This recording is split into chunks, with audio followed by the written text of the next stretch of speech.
तर आज पाहणार आहोत चिवड्याची रेसिपी। त्याच्यासाठी 1 किलो पोहे घेतले आहेत आणि त्याच प्रमाणात चिवडा बनवणार आहोत। अर्धा किलो इथे मुरमुरे वापरलेले आहेत। आता कढई तापत ठेवलेली आहे, त्याच्यामध्ये शेंगदाणे टाकले जे की तळून घ्यायचे आहेत आपल्याला।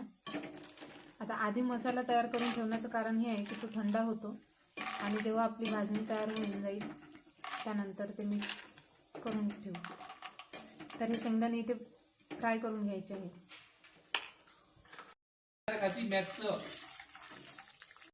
चिवडा मसाला इथे वापरायचा आहे। त्याच्यानंतर सर संपूर्ण व्हिडिओ बघा, तुम्हाला नीट कळेल की काय काय लागतं आणि काय काय टाकणार आहे। तिखट, हळद, चिवडा मसाला, पोहे, लाह्या, दालवा, बारीक चिरलेला आणि सुकवलेला कांदा, कापून सुकवलेल्या हिरव्या मिरच्या मी ते दाखवणार आहे तुम्हाला। अशा प्रकारे काढून घ्यायचे। अशा प्रकारे आम्ही विदर्भामध्ये काय करतो, कांदा बारीक चिरून 2 दिवस वाळत घालतो। त्याच्यानंतर हे खोबरं बारीक चिरलेलं आणि हिरव्या मिरच्या, हे जे प्रमाण आहे हे तुम्ही अंदाजानुसार घेऊ शकता किंवा मग ज्या प्रमाणात तुम्ही बनवणार आहे।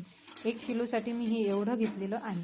याच्यामध्ये 8 कांदे वापरलेले आहेत, 1 पाव मिरच्या घेतलेल्या आहेत आणि हा जो एक डौल असतो ना खोबऱ्याचा, तो एक डौल मी इथे वापरलेला आहे, बारीक चिरून घेतलं। ह्याच तेलामध्ये आता हे मी सगळं टाकणार आहे।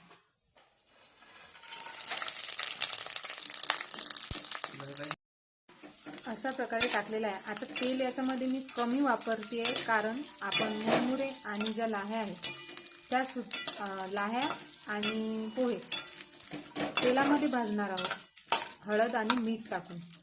तर मी इथे जे आहे तेल कमी वापरते कारण तो चिवडा तेलकट व्हायला नको, कारण तेलकट चिवडा जास्त दिवस राहिला तर त्याने ॲसिडिटी वगैरे असं होतं आणि त्याचा वास येतो।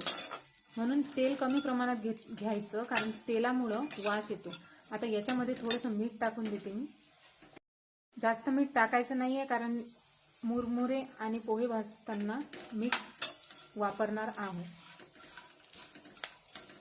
2 मिनिट परतून घ्या। दालवा याच्यामध्ये ॲड करायचा आहे, म्हणजे मी एवढा, कारण जेवढा जास्त दालवा वापरला, हा 1 पाव दालवा आहे, जेवढा जास्त वापराल तेवढं चांगलं आहे।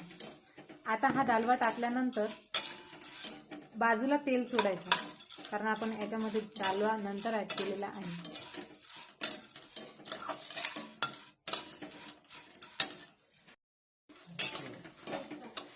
परतत राहायचं आहे। जोवर हे जे खोबरं दिसत आहे हे लालसर होत नाही तोवर परतत राहायचं। त्याच्यानंतर आपण याच्यामध्ये चिवडा मसाला आणि हळद आणि तिखट हे ॲड करू। चिवडा मसाला याच्यामध्ये थोडासा ॲड करायचा आहे कारण नंतर आपण भाजताना सुद्धा टाकणार आहोत, त्याच्यामुळे थोडासा चिवडा मसाला याच्यामध्ये ॲड करा। हे सगळं मिश्रण आता लालसर झालेलं आहे। आता याच्यामध्ये चिवडा मसाला मी ॲड केला कारण हे होत आलेलं सारण आहे। आता याच्यामध्ये थोडीशी हळद आणि तिखट। गॅस बंद करायचा, हळद टाकल्यानंतर गॅस बंद करायचा।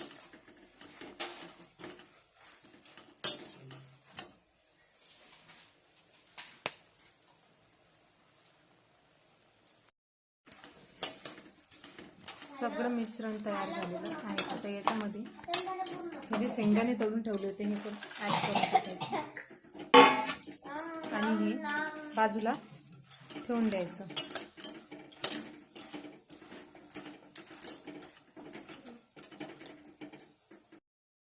पोहे भाजण्यासाठी गंज ठेवून घ्यायचा। हळद, तेल, मीठ एवढं टाकून पोहे भाजायला घेतले आणि वरून थोडासा चिवडा मसाला नंतर ॲड करणार आहे याच्यामध्ये।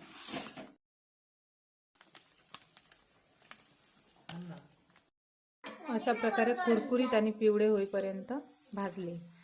आता मुरमुरे सुद्धा असेच कुरकुरीत होईपर्यंत भाजून घ्या। पोहे आणि मुरमुरे भाजून घेतले छान आणि तो जो मसाला तयार केला होता तो याच्यावरती असा अंथरून दिला। आता याच्यामध्ये तळलेला कढीपत्ता टाकून द्यायचा वरतून। याच्यामध्ये 1 वाटी अंदाजे पिठी साखर घ्यायची आणि ती स्प्रेड करायची सगळीकडे। प्रकारे मक्याचे पोहे सुद्धा काढून घेतले तळणामधून. मक्याचे पोहे टाकून घ्यायचे आणि आता हे सगळं जे मिश्रण आहे ते मिक्स करायचं.